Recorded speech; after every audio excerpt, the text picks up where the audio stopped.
Hello everyone, good morning. কেমন আছো সবাই? আশা করছি সবাই ভালো আছো, সুস্থ আছো। আমরাও বেশ ভালো আছি। সুন্দরবন জেলার ছোট্ট একটি গ্রাম থেকে আমি প্রিয়াঙ্কা। আজকের আমার আরও একটি নতুন ব্লগে সকলকে অনেক স্বাগত জানাই। আশা করছি আমার আজকের ব্লগটি সকলের ভালো লাগবে। আজ বুধবার সকাল 8টা মতো বাজে। এখন থেকে আমি আমার ভিডিওটি শুরু করছি।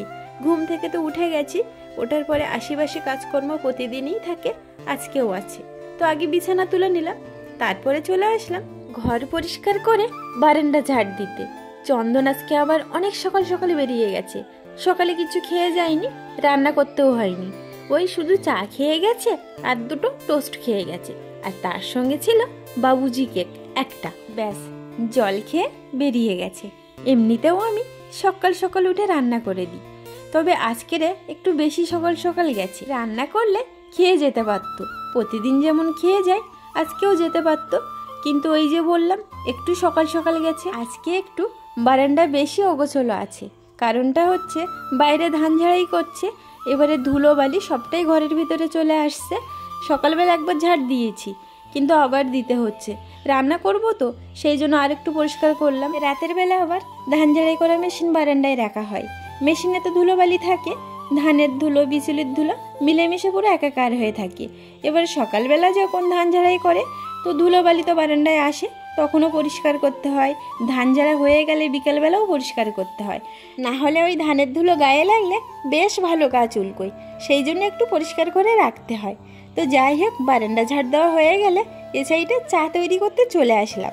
চায়ের জল আগে থেকেই গরম করে রেখেছিলাম, তারপরে গ্রিন টি দিয়ে দিলাম। চায়ের কাপ নিয়ে বারান্দায় এসে বসলাম একটু রৌদ্র খাওয়ার জন্য। প্রথমে বেশ ভালো লাগছিল, তারপরে দেখছি বেশ গরম দিচ্ছে, ভালোই রৌদ্র গায়ে লাগছে। তো চা খাওয়া হয়ে গেলে এ সাইডে চলে আসলাম ভাত বসাতে। ভাত তো ওদিকে বসিয়ে দিয়েছি, এদিকে আমি সবজি কাটছি। গ্রামের দিকে কিন্তু ঘরে যদি রান্নার কিছুই না থাকে তবে শাক সবজি এসব দিয়ে চালিয়ে নেওয়া যায়। আর তার থেকেও বড় কথা, আমাদের গ্রামের দিকে ভালো কিন্তু সবজি হয়, কম বেশি করে, শীত গরম যাই বলো না কেন প্রতিটা বাড়িতে কম বেশি করে হয়। তবে আমাদের এদিকটা একটু দাম বেশি, তবে শাক তো আর কিনে খেতে হয় না, মাঠে ঘাটে বাড়ির কোণে পাওয়া যায়, তবে আমাদের কিন্তু কিনে খেতে হয়। এই যে বাঁধাকপি কাটছি, আমাদের পাশের বাড়ি থেকে দিয়েছে, এখানে বিক্রি করতে বসেছিল, ওই যে ট্যুর পার্টি ওঠে ওদেরকে, তো এখন আর ট্যুর পার্টি উঠছে না, সেই জন্য আমাদেরকে দিয়ে গেছে। একটা বাঁধাকপি দিয়েছে, পালং শাক দিয়েছে, ওলকপি দিয়েছে, সব এমনি দিয়ে গেছে। টাকা দিতে চেয়েছিলাম কিন্তু টাকা নেয়নি। তো যাই হোক, ভালোই হয়েছে। আজ দুপুরবেলা বাঁধাকপি রান্না করব। আর দেখি কি হয়, এখনও তো ঠিক করা হয়নি। রাতের বেলার আবার তরকারি আছে, তো সেইটা তরকারি কাটা হয়ে গেছে, বাঁধাকপি কেটে রেখে দিলাম, এখনও তো আর কিছু ঠিক হয়নি। আর এদিকে দেখছি ভাত হয়ে গেছে, তো ভাতের মাঠটা গেলে নিলাম। বেশ গরম আছে, আর আমি একটু জল বেশি দিই, জল বেশি দিলে ভাত একটু ছড়ছড়ে হয়, খেতেও ভালো লাগে। এগুলো সব কালকের তরকারি, পালং শাক কপি দিয়ে একটা তরকারি ছিল, আর এটা চিকেনও থেকে গেছিলো, একটুখানি আছে, কালকে সব খেয়ে পরিষ্কার করতে পারিনি, একটুখানি থেকে গেছে। আর এই যে বাঁধাকপি ধুয়ে পরিষ্কার করে রেখে দিয়েছি। ভাবছি বাঁধাকপি চিকেনের মশলা দিয়ে গতি করব, নাহলে মশলাটা ফেলে দিতে হবে, এমনিতে শুধু খাওয়া যাবে না, অপচয় করাটাও ভালো না, নষ্ট তো হয়নি কোনোটাই। তো যাই হোক, আর পালং শাক কপির তরকারিও আছে, কড়াই বসিয়ে দিয়েছি, আগে গরম করে নেব, তারপরে তরকারি রান্না করব। তরকারি বলতে বাঁধাকপি। তো এ সাইডে দিয়ে দিলাম পালং শাক, আলু, কপি, আর এতে কিন্তু একটা টমেটো দিয়ে দিয়েছি। বেশি সময় ধরে একটু নাড়াচাড়া করে টাইট করে নেব। আর পালং শাক খাওয়া কিন্তু এমনিতেও ভালো, পালং শাক সেদ্ধ, পালং শাক মাখা, পালং শাক যে কোনোভাবে রান্না করলে খেতে ভালো লাগে, আমার তো ভীষণ ভালো লাগে। আর যারা খেতে ভালোবাসে তাদের তো কোনো কথাই হবে না। তো যাই হোক, বেশ ভালোভাবে টাইট করে লাভিয়ে নিলাম।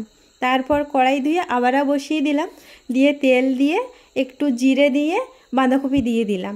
অনেকে জিরে খায় না, কিন্তু আমি বাঁধাকপিতে জিরে খাই, গোটা জিরে। তো যাই হোক, তারপর লবণ দিলাম, দেওয়ার পরে হলুদ দিলাম, তারপর ঢাকা দিয়ে দিলাম।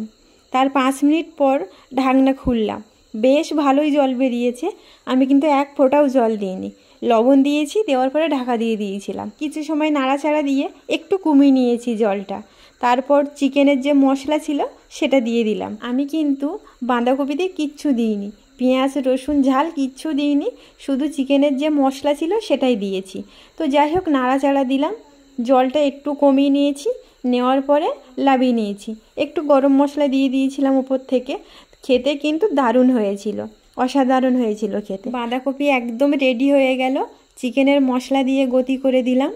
আর এটা হলো পালং শাক কপি দিয়ে একটা ঘন্ট, সব রাতের বেলার তরকারি। আর এ সাইডে আছে গরম গরম ভাত, একদম ধোঁয়া উঠছে। চন্দনকে খেতে বসিয়ে দিলাম। এই যে ভাত বেড়ে দিয়েছি, পালং শাক আলু কপি টমেটো দিয়ে রাতের যে তরকারি ছিল, আর এটা তো বাঁধাকপি আর চিকেনের মশলা দিয়ে তৈরি করলাম। আর এদিকে আমি চলে আসলাম থালা বাসন ধুতে। রান্নার পর অনেক বাসন বেরিয়েছে, সব ধরে নিয়ে আসলাম কলপাড়ে। জল নেই কিন্তু টাইমে, ওই জল ধরে রেখেছিলাম সকালবেলা, সেই জলেই পরিষ্কার করছি। আর ওই সাইডে যারা ধান ঝাড়াই করছিল তারা বাড়ি চলে গেছে খেতে। ঘরের সামনে যে মাঠ আছে ওই মাঠে তো ধান চাষ হয়েছিল, ওই ধান গাছের ভেতর দিয়ে ডাল দিয়েছিল, বেশ ভালোই ডালের চারা হয়েছে, খেসারির ডাল। কিন্তু হাঁস মুরগি ছাগল গাছের মাথা কেটে কেটে খেয়ে নিচ্ছে। গাছের মাথায় যদি না থাকে তাহলে ফলটা কি করে হবে বলো?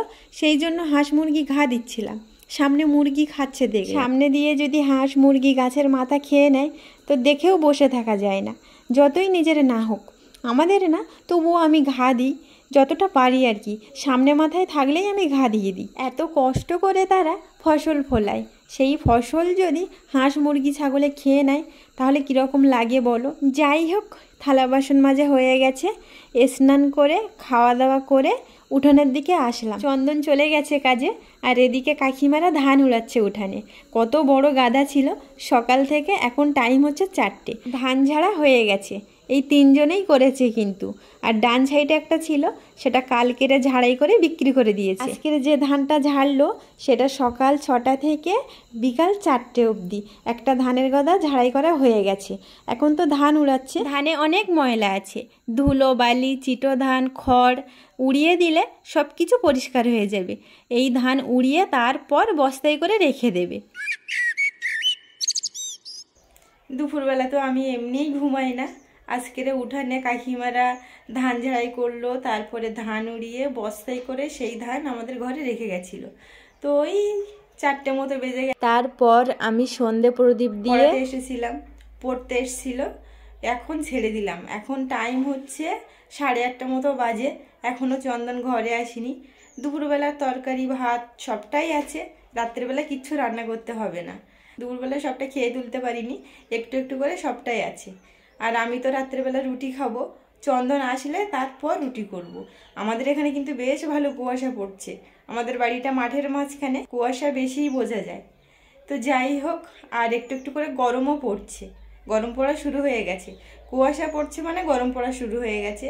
ওই ভোরবেলার দিকে একটু একটু করে ঠান্ডা লাগে, রাতের বেলা তো গরম লাগে।